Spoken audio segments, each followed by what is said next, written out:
Le choix littéraire de Félix Boulay. Toutes les semaines, Félix choisit un livre coup de cœur et vous donne envie de le lire. Une maison d'édition grenobloise vient de lancer des distributeurs à histoire courte, une borne qui vous imprime un ruban sur lequel on peut lire une petite histoire. Je suis sûr que c'est une initiative qui plairait à Félix Boulay, ici présent dans ce studio. Bonjour à toi. Bonjour Simon, bonjour à toutes et à tous. Oui, alors j'ai entendu parler de cette histoire de petite histoire. Oui, cette histoire d'histoire. Voilà. De petites histoires imprimées, c'est rigolo, c'est bien vu ça. Et voilà de quoi s'occuper 5 minutes dans une file d'attente. Mais voilà, oui. Donc n'hésitez pas à en mettre sur le territoire de Guichen-Pouréan et les alentours, on serait très content d'y participer. Mais aujourd'hui, c'est un livre entier qui nous intéresse, Félix. Eh oui, alors donc c'est Hilaria de Gabriela Zalapi. Alors Hilaria est le 3e et dernier roman à ce jour de Gabriela Zalapi.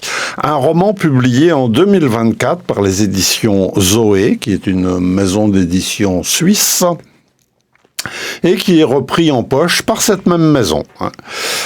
Hilaria, ou la conquête de la désobéissance, c'est le titre complet, un titre fort beau d'ailleurs, le titre complet donc de ce bref roman.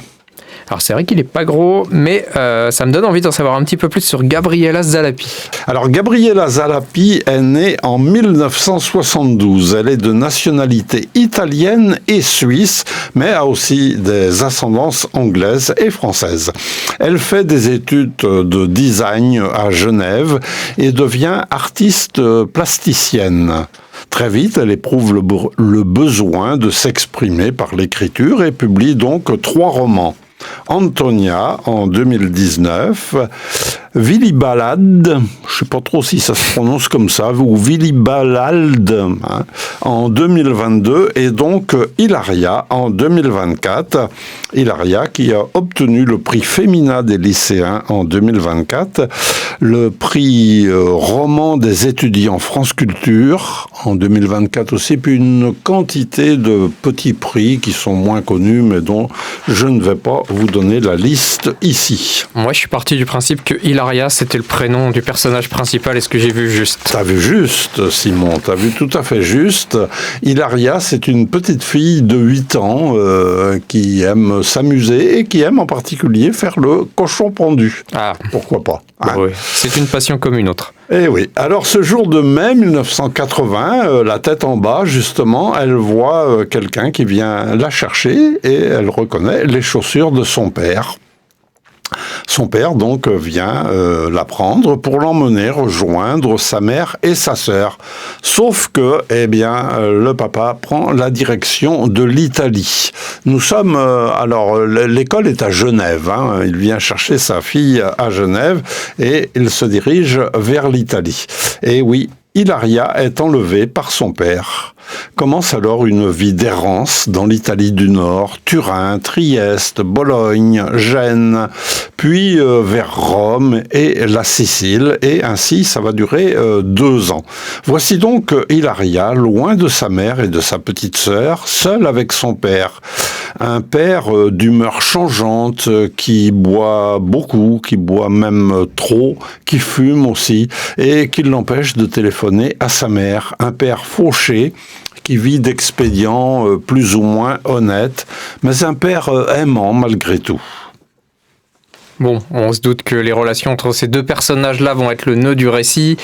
Je te laisse nous en dire un petit peu plus. Oui, alors donc c'est un roman bref, hein, tu l'as remarqué, qui est écrit dans un style simple et dépouillé, des phrases courtes, rythmées, qui font que ce sont des phrases musicales au final, qui donnent à voir le point de vue d'Hilaria uniquement. On ne comprend, on ne connaît de l'histoire que ce qu'en voit cette petite fille. Hilaria grandit, acquiert une maturité qui laisse place à l'innocence de l'enfant qu'elle est. Elle vit avec le mal-être de son père et l'angoisse de sa mère dont elle est séparée et qu'elle ne peut pas contacter. Les adultes ne sont pas méchants, mais ils sont lointains, flous, comme la photo de couverture. Alors je pense qu'on mettra la photo sur le podcast. Oui, bien sûr, vous la verrez sur radiolaser.fr. Voilà. Donc voilà, des adultes un peu absents. C'est un très très beau roman qui emmène la lectrice, le lecteur, dans le monde d'une petite fille qui grandit. Eh ben, on a hâte peut-être de découvrir un petit extrait à travers les yeux de cette petite fille. Voilà, alors je vais vous lire un petit extrait. Hilaria est avec son père dans la voiture, ils écoutent beaucoup de musique.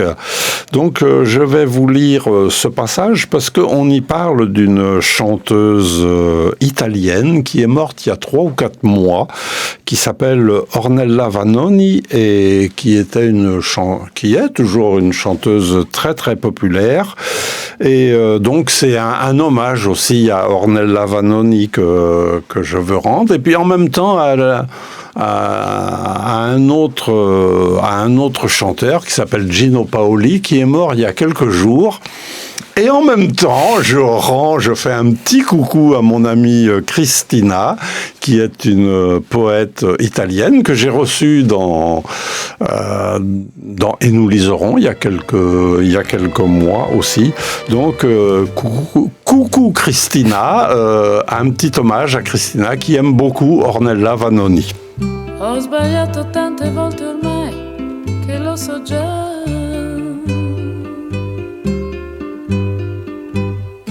Le bras accoudé, papa fume cigarette sur cigarette. Il fait chaud à écraser des pierres. Les fenêtres grandes ouvertes, le vent s'engouffre dans la voiture. Pour entendre la musique, je monte le volume. Les cassettes tournent à plein régime, face A, face B. Les mots des chansons s'incrustent dans ma tête. Je connais par cœur celle d'Ornella Vanoni et surtout celle de L'Appuntamento. Cette chanson me fait penser à maman, à sa façon de la fredonner et de remplacer les paroles par des mais elle se rattrapait toujours sur le refrain qu'elle connaissait par cœur. Amore già tardi e non resisto, se tu non arrivi non esisto, non esisto, non esisto.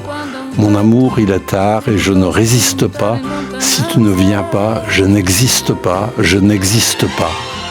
Je la rembobine souvent, plusieurs fois de suite.